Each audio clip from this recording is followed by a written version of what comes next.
বাঙালি খানায় সবাইকে স্বাগত জানাই। আজকে রান্না করব দেশি মাছের তেল ঝোল। একদম আমার মায়ের হাতের মতন আমিও ঠিক আজকে দেশি মাছের তেল ঝোল রান্না করব। তেল ঝোল বলতে একদমই কিন্তু তেল কম, আপনারা ভেবে নেবেন না যে অনেক তেল দিয়ে রান্নাটা হবে। একদম কম তেল, মশলা ছাড়া। ছোট ছোট টিপস সহ আপনিও খুব সহজে শিখে নিতে পারবেন। তবে আমার বাড়িতে কিভাবে দেশি মাছের তেল ঝোল রান্না করা হয় মশলা ছাড়া, চলুন সেটা একবার দেখে নেওয়া যাক ভিডিওর মাধ্যমে। এখানে আমি 3-4 রকমের দেশি মাছ নিয়ে নিয়েছি। মাছগুলোকে কেটে ধুয়ে পরিষ্কার করে রেখেছি। মিডিয়াম সাইজের একটা আলু 6 টুকরো করে নিয়েছি আর একটা কাঁচকলাকে 8 টুকরো করে নিয়েছি। এখানে 3 রকমের পাকাল আছে আর শিঙ্গি আছে। 1 টুকরো চুই ঝাল। সবজি এবং মাছগুলো একই রকম রাখতে চেষ্টা করেছি, তাহলে দেখতে সুন্দর লাগে। মাছ ধোয়ার পদ্ধতি: মাছগুলো কাটার পর 1 চামচ মোটা দানার নুন বেশ মাছের গায়ে ভালো করে লাগিয়ে নিয়ে একটা শক্ত কিছুর পরে রেখে ঘষে নিলেই মাছগুলো কিন্তু সাদা হয়ে যাবে। গ্রাম্য পদ্ধতিতে ডুমুরের পাতা দিয়ে মাছগুলো পরিষ্কার করা হয়, সেই টিপসটাও আপনারা ফলো করতে পারেন। মাছ এবং সবজির গায়ে নুন হলুদ লাগিয়ে 10 থেকে 15 মিনিটের জন্য রেস্টে রেখে দিতে হবে। আপনাদের হাতে যদি সময় থাকে তাহলে বেশি সময় রেখে দিতে পারেন।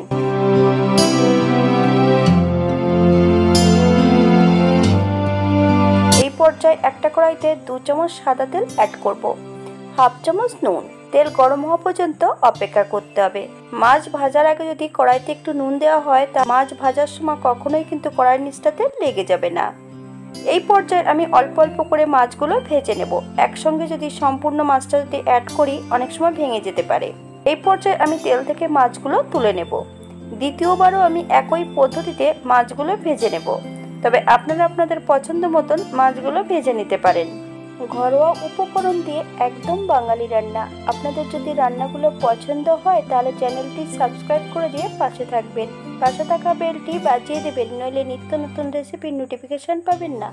শিঙি মাছটা যখন তেলে অ্যাড করবেন তার আগে শিঙি মাছের গায়ে 1/2 চামচ সরষের তেল লাগিয়ে নেবেন। তারপরে শিঙি মাছটা তেলে অ্যাড করবেন, তাহলে গায়ে ফেটে লাগবে না। এই পর্যায়ে আমি সম্পূর্ণ মাছগুলো ভেজে নিয়েছি। একই তেলে রান্না করব।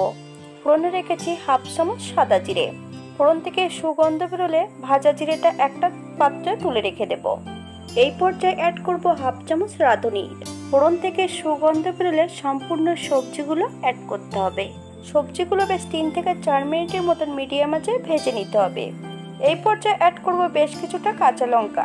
আপনারা যদি পছন্দ করেন তাহলে কাঁচা লঙ্কার পরিমাণটা বাড়িয়ে দিতে পারেন। আমি লঙ্কাগুলো কিন্তু ফালি দিয়ে নিয়েছি।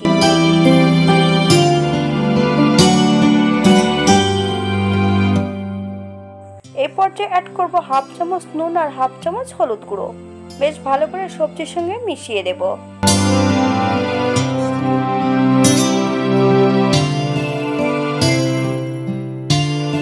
এই পর্যায়ে অ্যাড করব 1 কাপ জল। আপনাদের যতটা গ্রেভির প্রয়োজন আপনারা ততটা জল অ্যাড করতে পারেন। বেশ ভালো করে নেড়েচেড়ে মিশিয়ে দিতে হবে। 10 মিনিটের মতন ফুটিয়ে নিন, তাহলে সবজিগুলো সেদ্ধ হয়ে যাবে।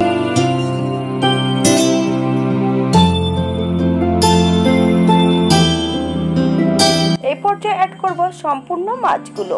4 থেকে 5 মিনিটের মতন মাছগুলোতে ঢাকা দিয়ে রেখে দেব, যাতে মাছ ও সবজিগুলো সেদ্ধ হয়ে যায়। এই পর্যায়ে একবার চেক করে নিতে হবে সবজিগুলো সেদ্ধ হয়েছে কিনা। আপনারা একবার নুনটা চেক করে নিতে পারেন। এই পর্যায়ে অ্যাড করব সম্পূর্ণ ভাজা জিরে।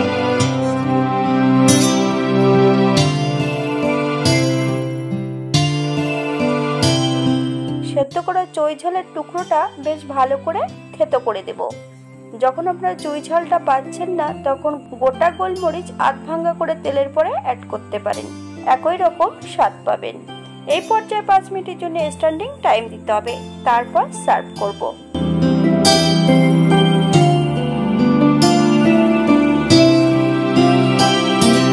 এটা দেখতে যেমন ভারী সুন্দর হয়েছে, এটা গরম ভাতে খেতে কিন্তু অসম্ভব ভালো। আপনারা বাড়িতে একবার একই পদ্ধতিতে বানিয়ে দেখুন, কতটা সুস্বাদু খেতে। যারা পেঁয়াজ রসুন খাবেন তারা অবশ্যই পেঁয়াজ রসুন অ্যাড করতে পারেন। আজকে আমি এখানে ফোড়নে রেখেছিলাম সাদা জিরে আর রাঁধুনি। এই ধরনের দেশি মাছে যদি রাঁধুনি ফোড়ন দেওয়া হয় তাহলে কিন্তু মাছ থেকে কোনো আষ্টে গন্ধ বেরোবে না। আর যারা আদা জিরে বাটা খাবেন তারা অবশ্যই অ্যাড করতে পারেন। আমি কিন্তু এই রান্নাটিতে তেলের মাত্রাটা খুবই কম রেখেছি, আপনারা এর থেকে তেল কম বেশি করে নিতে পারেন। আজকে রান্না করেছিলাম সাদা তেলে, আপনারা এখানে সর্ষের তেলেও রান্নাটা করে নিতে পারেন। হাতে যদি সময় থাকে একটা লাইক কমেন্ট শেয়ার করবেন। আজকের ভিডিওটি এই পর্যন্ত। সবাই সুস্থ থাকবেন, ভালো থাকবেন। অন্যদিন নতুন রেসিপি নিয়ে আপনাদের সামনে আবার আমি হাজির হব। নতুন ও পুরনো সকল বন্ধুদের অসংখ্য ধন্যবাদ ভিডিওটি দেখার জন্য।